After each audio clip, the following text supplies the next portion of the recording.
Bien-aimés dans le Seigneur, bonjour, bonsoir, ça dépend du lieu que vous vous retrouvez. Que Dieu Tout-Puissant, l'Éternel des armées vous bénisse, vous assiste dans toutes les épreuves de la vie. Aujourd'hui, je vais vous parler d'un accord secret qui a été signé entre Dieu le Créateur et les princes des démons qu'on appelle Satan. Oui, bien-aimés de Dieu, le fonctionnement de ce monde ici, bien-aimés, et se préparent déjà, bien, se sont déjà préparés du point de vue spirituel, du point de vue organisation, du point de vue fonctionnement. Tout a été déjà préparé d'avance. Et nous, aujourd'hui, les humains, nous subissons tout simplement les accords que le monde spirituel a signé dans le passé. Nous, on n'était peut-être pas encore en vie, mais bon, les accords étaient quand même bien signés. Et aujourd'hui, nous en voyons les conséquences. Ben, c'est quoi aujourd'hui le contenu de cet accord? Le contenu de cet accord entre Dieu et Satan, ça consiste en quoi? En fait, ça date de très longtemps, cet accord-là. Hein, ça date de très longtemps, donc vers les origines même de la création, quand les hommes commencèrent à se multiplier sur l'étendue donc de la terre, les mâles commençaient également à augmenter. C'est alors que euh, les fils de Noé, sont venus auprès de Noé se plaindre. De plaindre pourquoi? Parce que après avoir quitté l'arche, Satan commençait à tuer les petits-fils de Noé. Ça a commencé par là. Satan a commencé à tuer les petits-fils de Noé. Alors, Cham, Sem et Japheth sont allés voir Noé. Sont allés voir Noé pour dire, voilà, mais papa, il y a quelque chose qui ne va pas. Nous avons quitté l'âge, mais maintenant, ce que nous subissons, c'est la perte de nos enfants. Alors, cette demande a touché Noé, de telle sorte que Noé a fait une prière pour demander à Dieu. Il a commencé dans sa prière. Noé a commencé à rappeler à Dieu comment il était juste, comment il a marché avec Dieu, comment Dieu lui a accordé, lui a fait cette faveur-là de construire l'arche, comment les esprits impurs ont été détruits après la sortie de Noé d'arche, et commencer maintenant à présenter à Dieu son problème. Voilà, il dit, voilà les fils de la perdition, le diable commence à massacrer à massacrer mes petits-enfants. Donc, Seigneur, toi qui as dit, soyez féconds, multipliés. Donc, les fils de l'horreur commencent à massacrer mes petits-enfants. Seigneur, fais quelque chose. Alors, là, les anges sont arrivés, dit voilà, pour éviter la perte des petits-enfants de Noé, les anges ont dit, voilà, je ferai de sorte que les fils de la rébellion, c'est-à-dire Satan, ne puissent plus avoir un impact sur la vie des petits-fils de Noé, parce que Noé était injuste, intègre, doit marcher avec Dieu. C'est alors que les princes des ténèbres, donc, c'est alors les princes des ténèbres, les dragons, les serpents, les princes des démons viennent dire à Dieu, non, laisse-moi, parce que dans sa résolution, Dieu avait voulait exterminer toutes les forces sataniques de la terre. C'est alors que les princes des démons, en Israël, on appelle Mastéma, c'est alors que les princes des démons interviennent et disent, mais non, mais laisse-moi quand même quelques-uns de mes concitoyens, s'il faut dire, de mes démons, pour prouver tout simplement la fidélité, fidélité des hommes envers toi. Alors, cette demande a plu à Internet des armées. Il a quand même détruit 9 dixièmes des démons et il a laissé 1 dixième. Donc, les démons qui nous tracassent aujourd'hui ne sont qu'à 1 dixième tout simplement des démons que l'Éternel des armées a accepté, a écouté la voix du prince des démons pour éprouver tout simplement notre amour vis-à-vis de notre Dieu créateur. car Satan sait que voilà, la nature humaine, c'est une nature qui est corrompue, c'est une nature qui est rebelle, hein, c'est une nature qui est changeant, qui est dynamique, c'est-à-dire qui est changeant, et que l'homme ne résisterait pas, bien l'homme ne résisterait pas à cette décision qui venait d'être prise. C'est alors seulement que non, pour prévenir le Seigneur, connaissant déjà les pensées des diables, il a donné à Noé toutes les médecines hein, pour soigner des maladies, et toutes les sortes de maladies qui pouvaient survenir, bien qui pouvaient arriver aux enfants de Noé et à leurs petits-enfants. Donc, dans ces dans cette optique-là, Noé a écrit toutes les médecines dans un bouquin et a donné à son fils aîné parce qu'il aimait bien son fils aîné. Donc voilà, bien-aimé de Dieu, malgré que le Seigneur a permis à 1/10 des démons de demeurer encore sur la terre, le Seigneur avait également prévu des moyens médicaux, certainement, pour que les hommes, après avoir être frappés par les démons, pour que les hommes puissent se soigner. Voilà, bien-aimé de Dieu, les contenus même de cet accord. Donc, si aujourd'hui il y a des démons dans ce monde ici, si aujourd'hui il y a les puissants des ténèbres dans ce monde ici, c'est un accord hein, qui a été signé entre Dieu et les princes des démons pour tout simplement éprouver notre obéissance. Nous les voyons dans l'Ancien Testament, hein, c'est les cas d'Abraham. Vous avez bien les cas d'Abraham avec son fils, quelqu'un qui était avancé à un âge. Sarah a pu concevoir un fils du nom d'Isaac. Et le même Isaac qu'ils ont eu dans leur vieillesse, c'est même Isaac-là, hein, le Seigneur a demandé à Abraham. Donc voilà, c'est vraiment le cas. Donc au moment où Abraham s'apprêtait pour offrir Isaac en sacrifice à l'Éternel, l'ange de l'Éternel est arrivé. Il dit voilà, ne fais pas ça.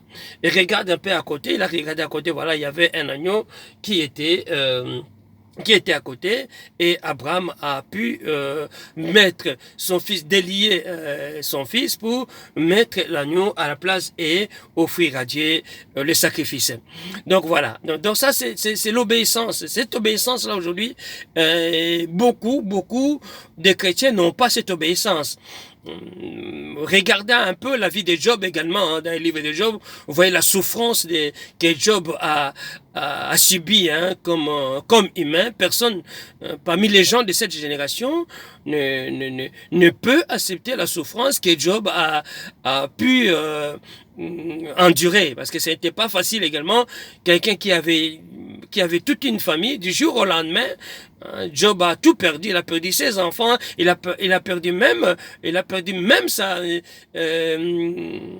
il a perdu ses bêtes, il a perdu ses enfants, alors que l'Éternel des armées avait dit à Satan de ne pas toucher à la personne de Job. Il a quand même, parce que le Satan, il a quand même touché à la vie physique de Job, ce qui a fait qu'il y a même un ulcère malin qui a frappé le corps de Job. Voilà. Ça montre Job, malgré toute sa souffrance, hein, Job n'avait rien abandonné et son amour était toujours orienté vers l'Éternel des armées, car il savait bien que l'Éternel des armées peut donner et également il peut répondre. Et ce que nous ignorons aujourd'hui, les chrétiens aujourd'hui ignorent que Dieu peut donner, il peut également répondre. Et que naître et mourir, et cela ne vient pas de notre volonté. On connaît des hommes qui étaient virulents, on connaît des femmes qui étaient fortes et efficaces, mais ces femmes-là, ces hommes-là n'ont pas pu avoir des enfants. Donc, bien aimé, l'obéissance de Job, l'obéissance d'Abraham, c'est un exemple que nous devons avoir aujourd'hui. C'est vrai, le monde n'est pas facile, hein, donc le monde n'est pas facile, et les démons n'épargneront personne, hein, ils n'épargneront vraiment personne. Ils chercheront à ce que nous puissions irriter encore davantage notre Dieu pour que les ponts soient rompus entre l'Éternel des armées et nous. Donc, bien aimé de Dieu, voilà le contenu de cet accord secret, hein, parce que il faut fouiller dans les livres des Jubilés au chapitre 10 hein, pour trouver les contenus de cet accord secret entre Dieu le Créateur, Elohim, et les princes des démons, hein, sur la façon également que les démons devaient exercer leur pouvoir sur nous les humains. Donc non seulement à Job, non seulement à Abraham, aujourd'hui, Job et Abraham, c'est toi et c'est moi. C'est vrai, on est impliqué, pas directement, mais peut-être indirectement. Chacun a ses tentations à sa façon. Mais aujourd'hui, Satan a enflammé le monde à telle enseigne que tout le monde court derrière l'argent, tout le monde court derrière la gloire, alors que la gloire et l'argent, ce sont des moyens que les diables utilisent pour que nous tombions vraiment dans l'idolâtrie, que nous tombions dans les passions mondaines. C'est ainsi, peuple de Dieu, nous devons faire beaucoup attention à ça, hein, beaucoup attention à l'argent et à la gloire. La gloire partout, vous voyez, sur Internet, à la télévision, les gens ils veulent la gloire. Hein, les gens ils veulent la gloire. D'autres payent même 100 euros, 150 euros pour que leur nom soit cité sur des plateformes Internet, sur les sites de vidéos comme de YouTube également. Donc, bien aimés de Dieu, cherchons d'abord le royaume de Dieu. Ce qui est plus important, pas la gloire éphémère. On a parlé des présidents qui étaient célèbres. Aujourd'hui, on ne parle même pas d'eux. On a parlé des vedettes qui étaient célèbres, des stars planétaires même. Aujourd'hui, il n'existait pas parce que l'homme a été créé pour mourir. Hein. On fait le gros dos, on cherche à tout posséder, mais bien aimé de Dieu, on cherche à tout posséder, mais bien n'oubliez pas quelque chose de très important qui est l'hospitalité. N'oubliez pas, bien aimé de Dieu, nous sommes des étrangers hein, dans ce monde ici. De tôt ou tard, nous passerons. Hein, donc comme les gens de 1800 sont passés, de 1900 sont passés, et vous et nous, les gens de ces générations, passeront également. Il faut savoir également, bien aimé de Dieu, ceux qui seront couronnés, c'est ceux qui auront échappé à cette tentation, ceux qui ne se sont pas souillés avec les princes de ce monde des ténèbres, bien aimé de Dieu. Il a souillé nos yeux, il a souillé nos différentes parties du corps, il nous a déshabillés à la radio, à la télévision. Les chrétiens sont devenus nus, bien aimé de Dieu, à cause, bien aimé, de quoi? Des péchés, à cause de l'orgueil, à cause de la convoitise, et toutes ces choses-là, bien-aimés de Dieu, ne sont que les œuvres de la chair. Donc, bien-aimés, le contenu de cet accord secret peut se lire dans le livre des Jubilés, chapitre 10. Hein. Dans le livre des Jubilés, chapitre 10, vous allez trouver comment le prince des ténèbres est venu, le prince des démons est venu tout simplement implorer sa cause auprès de l'Éternel des âmes pour qu'on lui laisse un petit nombre de démons pour qu'il puisse influencer, bien sûr, pour qu'il puisse influencer notre amour, l'amour des humains vis-à-vis donc de notre Dieu. Donc, ok, Dieu Tout-Puissant, Elohim, l'Éternel de gloire, vous bénisse, vous remplisse de toute sa gloire. N'oubliez pas que le voleur ne vient que pour dérober, égorger et détruire.